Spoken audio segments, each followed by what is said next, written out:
they got dogs abuse, really, from their own fans. I'm not proud of that, but I really do think they deserved it. Erik Ten Hag will lock horns with Pep Guardiola in tomorrow's FA Cup Wembley showpiece. We're digesting that final and a traumatic season, the Dutchman's future, and more. It's all coming up on episode 3 of your Theatre of Red.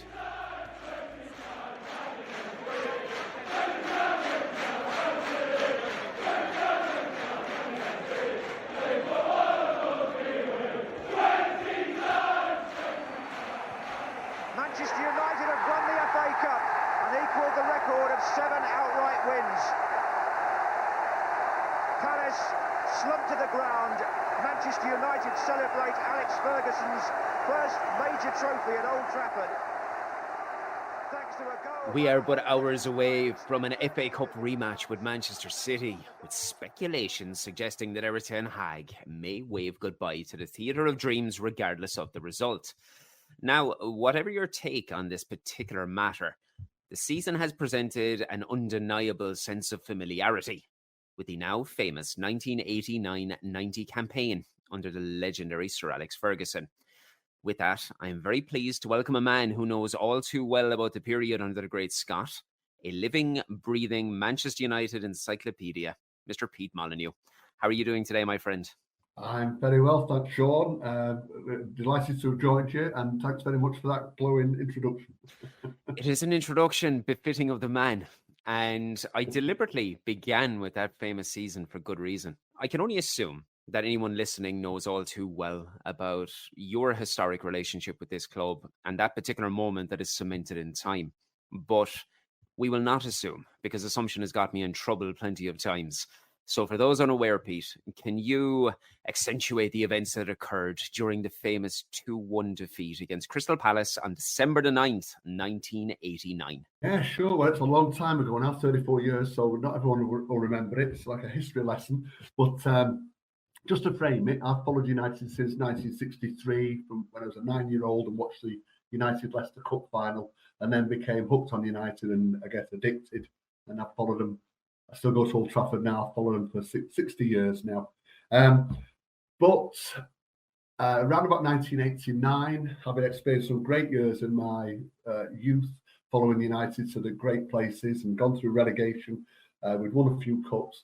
But the main challenge was for United to be English champions again and rise to the top in Europe again.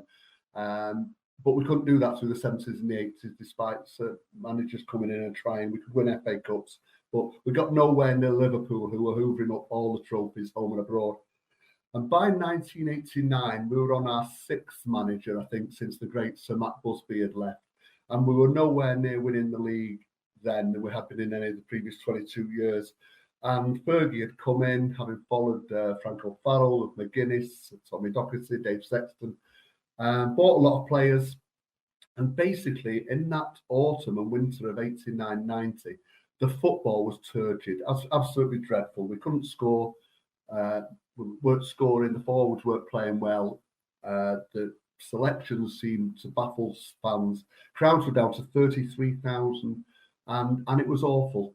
And approaching his 3rd anniversary in November 89, I decided I'd had enough, and not of United, but of that manager.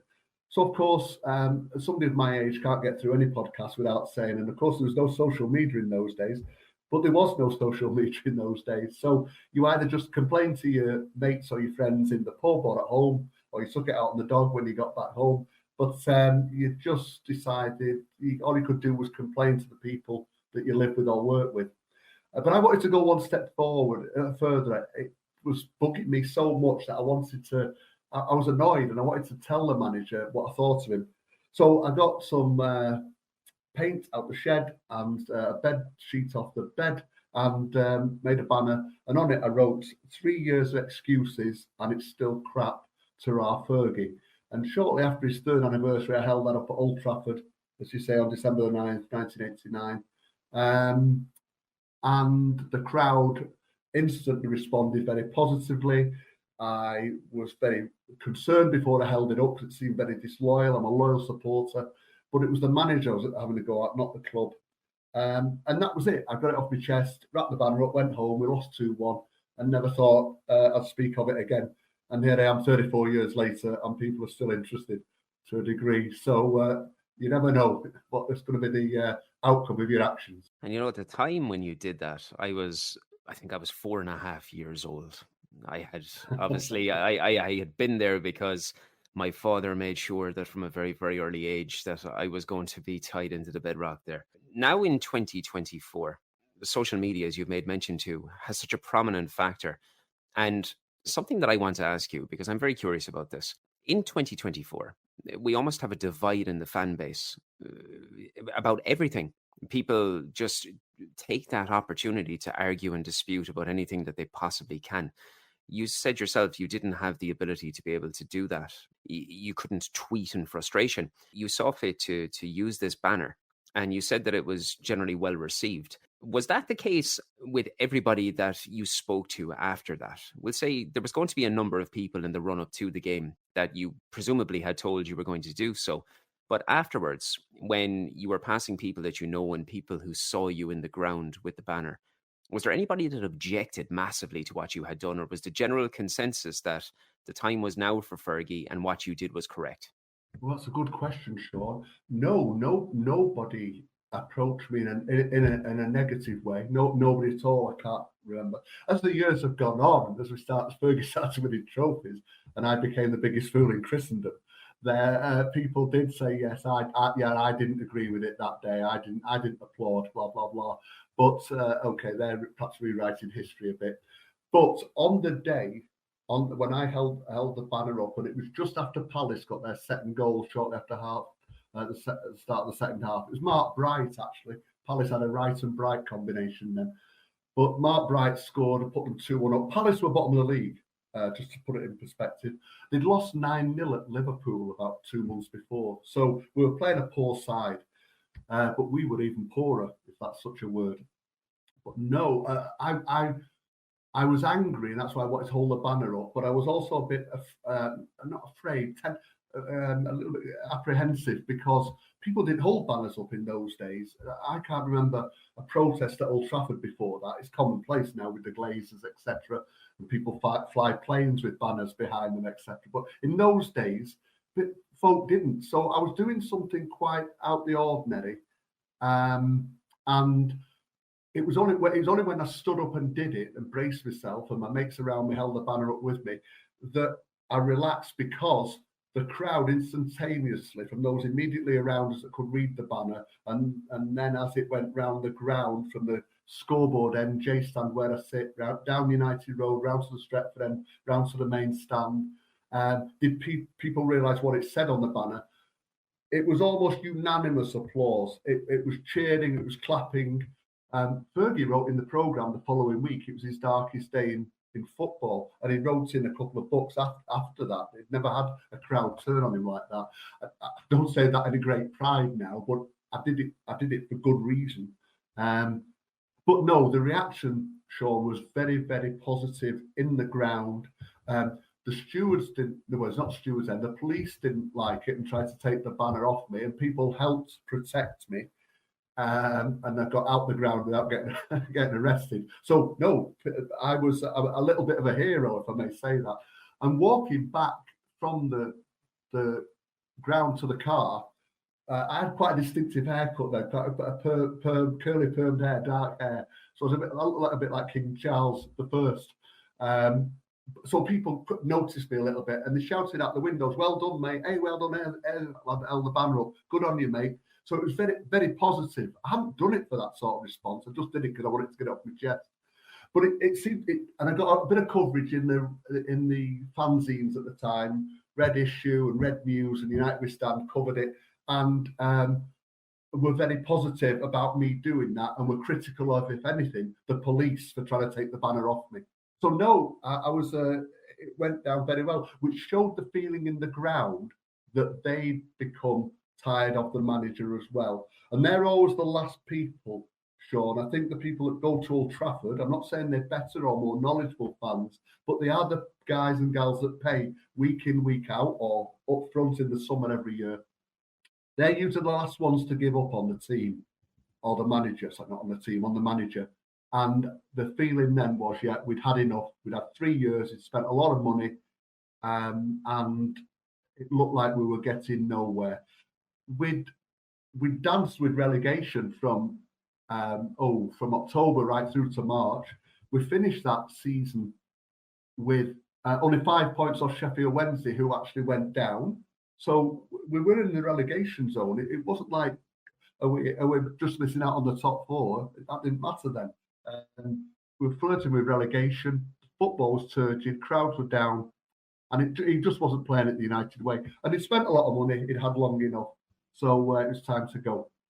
Not too dissimilar to some of the feelings now, but I don't know what people felt in the wider country or world because we didn't have the internet then. That's why I wanted to know. It's establishing this divide that's in the fan base and hearing firsthand from yourself that there was almost a unanimous agreement with what you had done. It's something that you do not see in 2024. People just cannot agree on anything with this football club. I referenced the similarities with that memorable season for obvious reasons. Sir Alex's side ended that horrific domestic campaign in 13th position. They suffered 16 defeats and ended with a negative goal difference of -1. Now, we've witnessed Ten Hag's side slump to their worst Premier League campaign, an 8th place finish, and also a negative goal difference of -1. But also, when you probe further to it, Pete, Mark Robins hit that famous winner against Forest in the FA Cup third round in '89, and Fergie's side scraped tooth and nail to FA Cup success through a replay as well. We look at the present day. Forest were also dispatched in the 5th round, with Robins again involved in a semi-final outing against Coventry City. Now, we have multiple cries for a change in the hot seat during what was Fergie's 3rd full season in charge, and an FA Cup obviously seemed to turn the corner. In contrast, during Ten Hag's 2nd season, this is something we all know too well, it's going to be his 3rd domestic final. But in that, we're facing that similar scenario where supporters are frothing at the mouth for change. And with everything considered, with what you have experienced through the years, I'd love to hear about how you feel about Ten Hag's current situation and whether you think he deserves another season in Manchester regardless of the result in Wembley. It's a good question there, Shaun. You're quite right about the varying opinions. I think that's a reflection on society generally, not a critical society, just an objective one.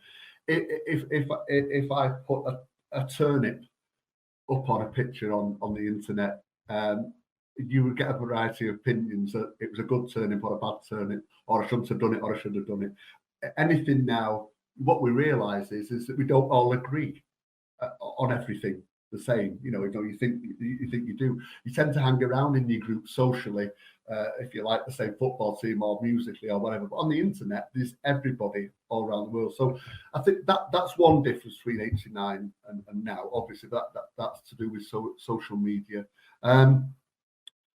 I'll nail my colours to the mast now. Obviously, I wanted Fergie to go then. I can never backtrack on that. But I do not want Ten Hag to go now. I'm right behind him. That's based on faith rather than anything logic that I'm seeing. But for a lot of football following is about faith, and it's about the things that you've not seen yet, that you hope to come and you believe will come, but they've not manifested themselves yet. And certainly we were there in '89 with that with Fergie. But Ten Hag, the difference is, one, he's only had 2 years, not 3 years. That might not sound much, but I think every manager deserves a minimum of 3 years. If you're going to try and build something lasting, it will take you 2 or 3 years, not just because of the transfer windows now, because then you could buy players in '89 all through the season. But in that season, Fergie had bought 6 or 7 top-class English players, the cream of English football, Neil Webb and Danny Wallace and Paul Ince and Gary Pallister, top players. So not just were we struggling even though we bought these great players. But Ten Hag has only had 2 seasons. He deserves another year. In those 2 seasons, he's got us to 3 cup finals. That's 5 Wembley appearances if you count the semi-finals. We can't be too spoiled, even though we think we're the greatest club ever. A lot of fans would kill for that. So it's not been too bad. We won 1 cup, we lost another, we may win against City on Saturday. I think we will. So he may win 2 trophies in his first 2 seasons. That's pretty good, even in United's history going back to 1878. What he's been struck with, though, as we all know, is the dreadful injuries that we've had this season. No fan, believe me, particularly inside Old Trafford, wants to blame injuries because every team, every club gets them every season. But I think it's well documented now. United and Newcastle have had more than any other team in the Premier League this season. And it's the players we've lost, Martinez and Shaw, the changes in the back 5 with a new goalie as well that we've had to play through the 38 matches.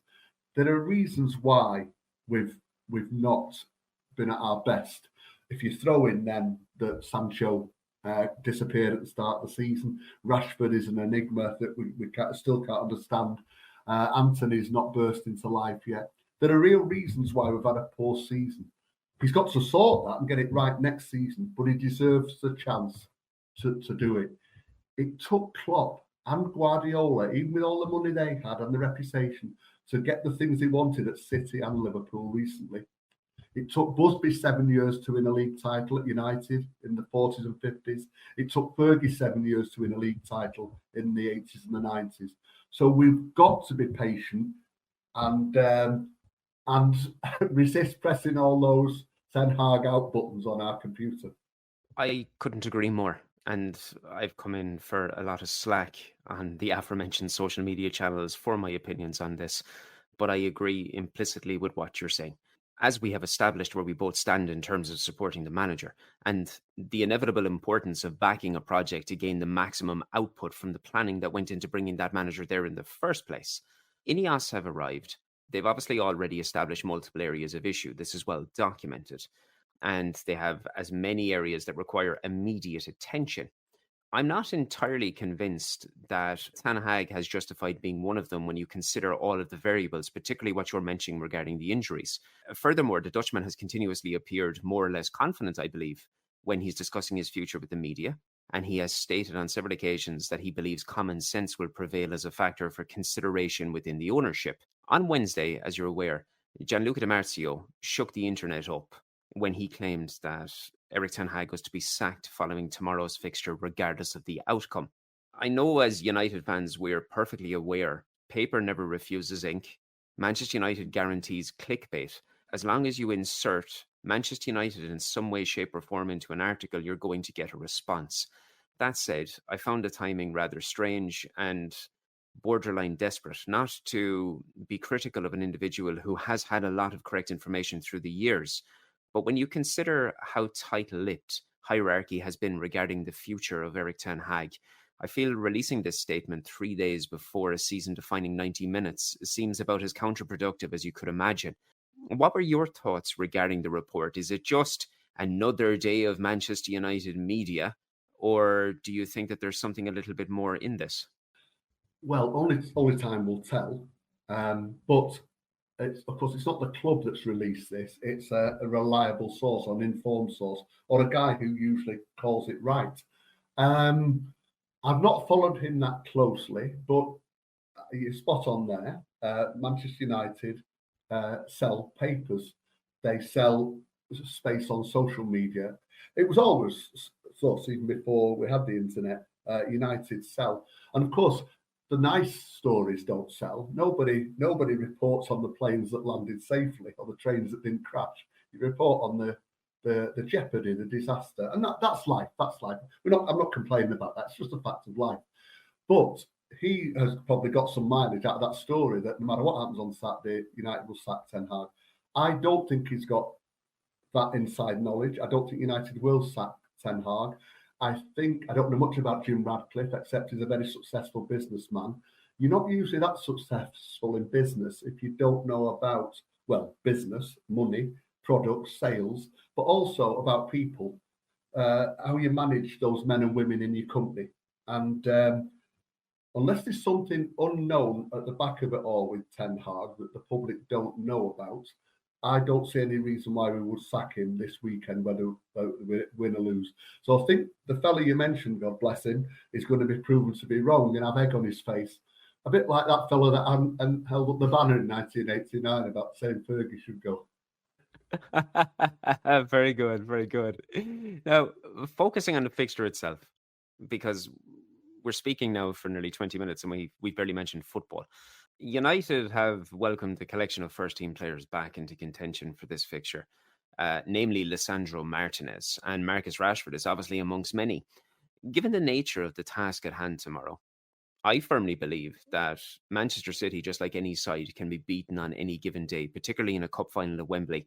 And that is regardless of form or whatever noise is occurring in the background. You only need to look back, as I always do, to last season when United travelled to the new camp and really played a very much fancied Barcelona off the park in their own backyard when nobody expected this to happen. When you add in experienced players like Bruno Fernandes, the returning Lisandro Martinez, our extremely impressive quartet of youthful players in Kobbie Mainoo, who has been a revelation, Alejandro Garnacho, who looks like he's got all the talent in the world to come, Amad Diallo, who has finally got an opportunity and is really, really pressing himself for a cup final start, and the very impressive Rasmus Højlund, who has just turned 21. He's starved of any form of ball. He's starved of any form of delivery, yet he's only a handful of goals or assists away from having a goal contribution every other game. I think we have more than enough in the tank to get the job done as long as those players go out there and believe in themselves. How are you feeling ahead of the fixture? You made mention saying that you think they're going to get the job done. Is that the case? Do you think it's going to be a profitable day for Ten Hag and his squad? I do. I wouldn't put my house on it because I like my house. I like living in it. But cup finals are one-offs. I mean, we got close to them last year, even though they dominated certainly the second half, most of that second half. It was only 2-1 in the end. I'd love to know, I'd seen what happened if they hadn't got that goal after 12 seconds. And certainly we've got to stop City doing what they seem to do every game, score at least one or two in the first 10 minutes. Because then it's like you've started to climb the mountain and you've fallen right back down, before you've got to base camp. So we've got to stop them scoring. Yes, I believe we can win it, not just because it's a one-off, but as you alluded to, we've got individuals who are excellent players. I know that might sound daft, but our problem has been inconsistency this season. Our problem has been inconsistency within games and then across the season. So you look at what we did to Liverpool in parts of that game, we were superb. Moments before that, around about 70 minutes, for about 20 minutes before that, I thought we've hardly got a shot in and Liverpool are coming at will to score. And then we turned it round. Chelsea 2-0 down, and we come back and we're 3-2 up within the hour. So it's a team of very good individuals who are not playing as a team as often within games or as often across the season. But what I think they all get what Manchester United means to the fans, to English football history. They know that they can make history on Saturday for themselves by getting United to win the cup, because they'll go down as heroes. We still laud our heroes from 68 and 77 and 83 and 85. Those people who scored winning goals in those matches will tell you how fans will still come up and talk to them about where they were that day when they saw that goal 10, 20, 30, 40 years on. So you can put your stamp on history, and it's on Manchester United's history, and that's very special. And I think all those players get it now, with no real wasters in the team. And we've got the youth, the lads who are bursting to come through. The ones you mentioned have been excellent this season. And we've got some established internationals who I think can do it on the day. But we've got to hold it together. It's as simple as that. But we've got the potential to beat City. There's no doubt in my mind. While it is difficult to pick and choose any form of area of weakness within that Manchester City side that has been manufactured really and truly without any form of financial constraints, United have shown against Liverpool, as you mentioned, in the earlier rounds, that they are more than able to mix it with anybody on any given day when they do have their heads in the game. Obviously, selection is going to prove key. It's going to be very, very interesting, with the form of several key members regularly questioned, namely that of Marcus Rashford. He's obviously been excluded from Gareth Southgate's provisional Euro squad, and knowing the difficulties that he's gone through this season, I can only imagine that he is going to be raring to get an opportunity to get out in that field and to make a statement, not just to Gareth Southgate, to every single individual that backs what he can do. On a day when fine margins could prove absolutely key, we know that he has a splendid record against the enemy. When we consider these type of fixtures, form always goes out the window. They're one-off outings. And it doesn't necessarily mean that the form of a team goes out the window. The form of individuals can go out the window. Do you anticipate him having an opportunity to leave his mark on that fixture tomorrow? And do you think that he'll get an opportunity from the start, or will he be brought on? That's another very good question. One that I never thought, 12 months ago would even be raising or thinking about.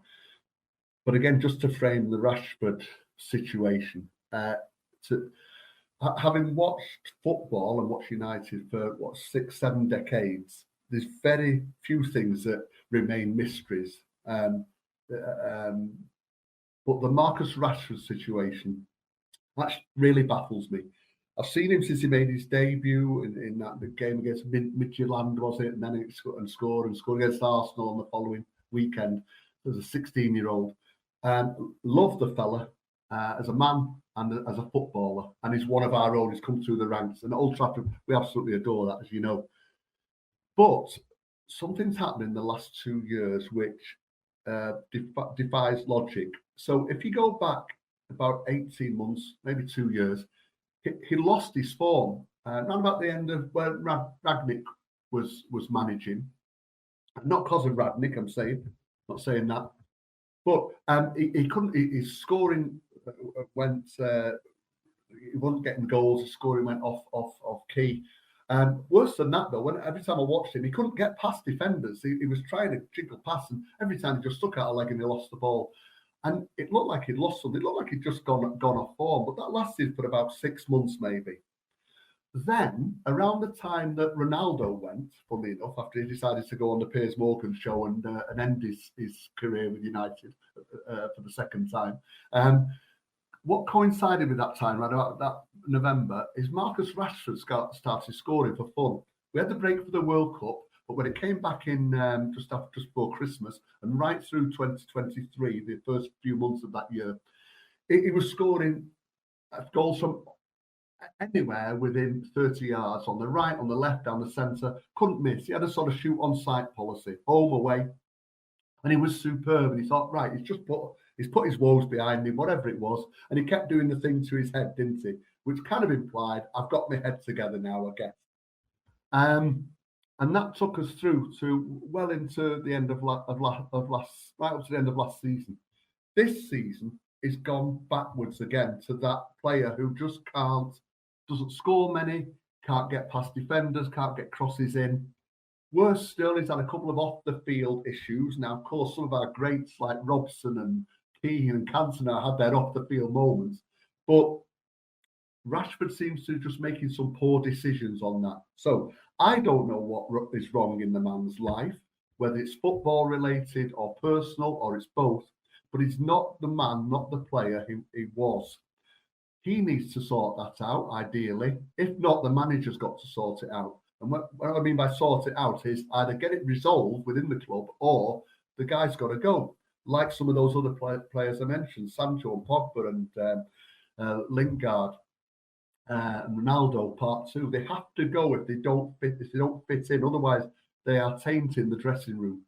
I would love for Marcus Rashford to stay at Old Trafford and rediscover himself. And I'd love him to start it at Wembley against City tomorrow. I hope he does. I hope and pray that he does. But it's got to be sorted out. And it should come from the man himself. But I love him, but he can't carry on with this sort of form he's had over the last 2 years. I can't remember another top-class player ever doing that. Not anyone, not Rooney, not Ronaldo Part 1, not Besselaw, Charlton, or all those in between. You have bits of off form, but this has gone on for months. So I hope the turnaround starts at Wembley on Saturday. And pulling back to what we discussed earlier on in the podcast about the experiences you've had and all the great players that you've seen in the flesh inside in those stadiums, very, very relevant with Marcus Rashford, because I can't recall many players that have an off patch that lasts for the better part of a season. in comparison to what he's had for the previous year. And he's cutting the look of that dejected character with body language that is utterly dumbfounding when you consider the circumstances that he has and a new contract that he signed in the summer. For anybody else that I have discussed with, it almost cuts the figure of a guy who has checked out. And it seems absurd to think that because he's only just signed a new multi-million, multi-year contract in the summer. But he doesn't look like a guy who's happy to be at the club at this moment. No, exactly, Sean. And we're not used to that sort of thing. We're just not used to it. Who doesn't want to play for Manchester United? And I'm sure players have had, of course, they will have had fallings out with the manager before. They don't get picked often enough or played in the right position. But once you cross that white line, you forget about that. You've got a red shirt on and you play for Manchester United. And you play for yourself. You play for your pride, your family, whatever. So the fact that I don't know if he can't do it at the moment or he isn't doing it. If he isn't doing it and it's attitude, then it's a bloody awful attitude. It's bad. If he can't do it, then that needs some sort of extra training, physically or mentally. But if this had just happened this once, you'd say, okay, let's give it a go. But it seemed that he's come through that, and he's shone again from through the end of 22 and the start of 23, and then 23, 24. It's been absent again. To go to the start of your question, how do the fans feel? Well, inside Old Trafford. No one Manchester United fan is better than any other, wherever they live, whether they watch us on telly or they follow us in the stadium or they go away as well. But usually your most loyal fans, not usually, your most loyal fans are those inside the ground. They're the ones, that is the litmus paper for when they've given up on a player or a manager, because they're very loyal and forgiving right to the very, very end, because they want that player to succeed for Manchester United. So you don't get some of the histrionics and hysterics that you'd get on social media about a player or a manager. But I think the feeling inside Old Trafford is we're mystified, we're baffled what's happening. But as I said earlier, we want him to burst back into scoring form and look as if he's enjoying life and football. But you can't wait too long. So Anthony Martial is not the same problem as Rashford, but he's lost his je ne sais quoi for scoring at Old Trafford, scoring goals for Manchester United, and needs to move on. Most Manchester United fans have believed that for 2 or 3 years. He's got to go, have a new start somewhere, and good luck to him. You don't just burst back into life having a 3-year barren spell. Rashford's now had a year out of a year and a half where he's had a barren spell. So I believe that Ten Hag, if he's the manager, I think he is, knows already what the problem is and knows what he's going to do with Rashford at the end of the season. I would tend to agree with you once more.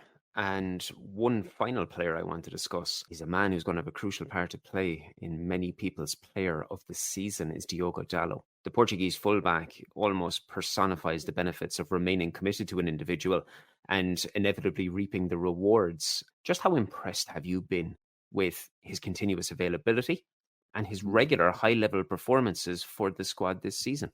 Two very, very important aspects to any footballer, Sean, is staying fit, like Bruno does, if you can, either by good management or good luck, and then keeping your performances consistently high. Like Dennis Irwin was the perfect example under the Fergie years. Always an 8 out of 10, they said, and sometimes a 9 or a 10. I liked Diogo Dalot right from the minute I first saw him when he first came. I'm seeing enough players come and shine at first and then fade away. Dalot hasn't. He's been unlucky to play in a defence that has really struggled over the last 12 months. Sometimes our good players in that 5 or 6 man defence have changed a lot, but in some parts of the game they played like the Chuckle Brothers, and therefore they get ridiculed a little bit. And even Harry Maguire got that some time back. But it has looked chaotic in defence. Very difficult to shine when you're part of a unit like that. But for me, Dalot has shone. He's shone consistently through the last 5 years is it now since we bought him? Mourinho bought him. He played for Mourinho, Ragnick, Ole, and Ten Hag. The managers must rate him. I like him. I think all players pat the badge now, but as if they'll die for the club. I don't always go along with that, but I think Diogo Dalot really means it. He loves the fans. He gets the fans. He understands what it means, and he gives his all on the pitch every time. And there's one little cameo, if I may, Shaun, about Dalot as a man that I remember noting and thought, oh, that impressed me. I went to Brentford, the second game of Ten Hag's tenure, and we'd lost to Brighton at home, first game. We were going to come out the traps under this new manager, lost to Brighton, went to Brentford, and we were 4-0 down after 35 minutes, playing in a dreadful, limey, yellowy kit. But that wasn't the worst thing, the kit. The worst thing was we gave 4 goals away to a Brentford side who were struggling to stay in the league, we thought, at that time.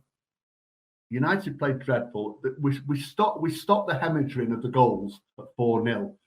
But at the end of the match, all the players came over to the United fans. And unlike the Crystal Palace scenario recently where we lost 4-0, the fans were not as tolerant because the performance had been dreadful right at the start of a new season. No excuses, no injuries. And they got dog's abuse, really, from their own fans. Now, I'm not proud of that, but I really do think they deserved it. A lot of them read the room and didn't come anywhere too close to the fans. Diogo Dalot came right to the touchline and stood right in front of those fans and faced up to it, manned up to it, just stood there, almost apologetic, held his hands up and then applauded the fans. And I felt when he was saying this, look, you're right, we were crap, absolutely crap. I'm sorry, we'll do better than this. But it's just a fact of how close he came, not in a threatening manner, but he had the balls to face up to it, and I couldn't really tell. I think he got applauded for that. He certainly earned my applause for doing that. That took a lot of doing in the cauldron that it was in that corner, having lost 4-0. So that said something about the man. But then his games, what he did in he had a great game against PSG in Paris that night, and many other matches. Scored a great goal at Sheffield United. Scored at Brighton, didn't he? He's very good. I like him going forward, but he does go forward sometimes a bit too much. I like United going forward with power and pace. It's what we've always done over the years. But I like it to be me forwards and me midfield players, really, so we don't need the back exposed. But Dalot can score goals as well. I like the man. You may have guessed. No, and I like him very much too. I also like the fact that he has proved an awful lot of people wrong this season. And that's why I drew mention to the benefits of sticking behind an individual, regardless of it being a player or a manager. If the talent is there, the talent has been recognised, and that's why that individual has been brought to Old Trafford, because we've recognised the talent, and now it's a scenario of trying to get the very, very best out of that individual at Old Trafford. And that is why I think Dalot's case can be put in the same sort of plateau as Erik Ten Hag, in that we've recognised talent. He's had a difficult period, but you stand by them during the difficult period and inevitably you will reap the reward. There's one last thing I'm going to ask, and it's going to be the awkward thing because neither of us have a magic 8 ball. How do you see tomorrow's game playing out? I know you said you like your house, but what scoreline are you veering towards at Wembley? Right. Can I come to that in a second? I just want to pick up something you said there. By all means. About the you have to persevere with these players, the ones you recognise as solid. I know the premise of this podcast is the cup final tomorrow, but also the similarities between 89-90 and this season. When it was so bad in that winter of 89-90 for Fergie and the players, because the players got some abuse as well for the poor performances. 3 years later, they were champions of England, and most of those were the same players. They were Mark Hughes, they were Brian McClare, they were Steve Bruce, they were Gary Pallister, they were Paul Ince, they were Mike Phelan. It was those that looked like failures in 89 and 90, So you've got, if you're building on firm foundations rather than sand, you have got to weed out the ones that aren't fit. And I think Ten Hag has done that, fit in the sense of a fit for the club, and persevere with the men he believes in. And that's why I've got faith in Ten Hag. I think he is doing that. And just like in 89-90, sometimes in life they say the darkest hour is just before dawn, and it looked dreadful in 89, and it started to turn the corner in 90. a few months later with that cup win. It's looked dreadful this autumn. Even the recent form before the cup final, has been poor. But it was in 1990. We lost 4-0 to Nottingham Forest about a week before the cup final against Palace in 1990. We didn't win any of the last 4 league games. So as bad as people think it is, as they strike their keyboards or whatever, it was as bad then. It can turn round. There's no guarantee it will, but what came after that was superb. And if you build on rock rather than sand, there's more chance of doing that. Now, to answer your question, first thing is we've got to be up for it right from the start. I think United will be. We've got to stop City scoring in the first 10 minutes for reasons, as I alluded to earlier. One, they do that regularly, and two, you're just on the back foot then. And then we've got to go at them. My only reservation with Erik ten Hag is that he has proven sometimes in situations to be a cautious manager. Cautious managers generally don't succeed at Old Trafford. Franco Farrell, Dave Sexton, Mourinho in the end, Van Gaal in the end. You've got to go forward and play with power and pace and entertain the fans and try and play attractive football and ideally play attractive football. So I want us to go forward. When we got 3-2 up at Chelsea after something like 63 minutes the other week, I was there, and United hardly had a shot after that. He tried to play out a 3-2 for a 3-2 win, but he could do that with 5 minutes to go, but not with a quarter of the game to go. So there's a danger of him trying to hang on to things. I'd say go for it, not too cavalier, but go at City, worry them. They'll be worried about Fernandes. They'll be worried about Garnacho. They'll be worried about Marcus Rashford. Go at them, play on there.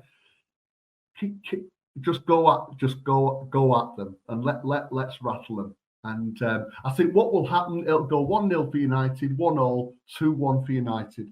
A bit like when we stopped Liverpool in 77. 2-1 I'm going for. Scorers. Yeah, Højlund's got to get one. And Rashford. And I don't care who scores for them. Well, how fitting would that be? Especially with Mr. Rashford if he was to notch the winning goal in front of his adoring support in Wembley. Pete, that was a fantastic time spent. It was an absolute pleasure to chat with you, as it always is. Anyone listening that might want to continue the conversation or learn a little bit more about you, how can they get in touch? I'm on Twitter or X, and I'm simply at Pete Molyneux, all one word, obviously.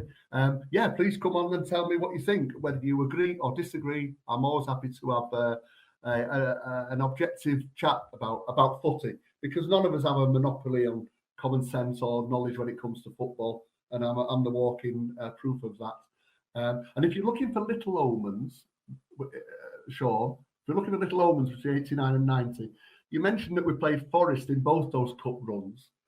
And Robbins, of course, was the hero in 89. We played Forest this year, and Casemiro scored the late goal. He scored it with a header that was put in from our number 8 that bounced on the floor.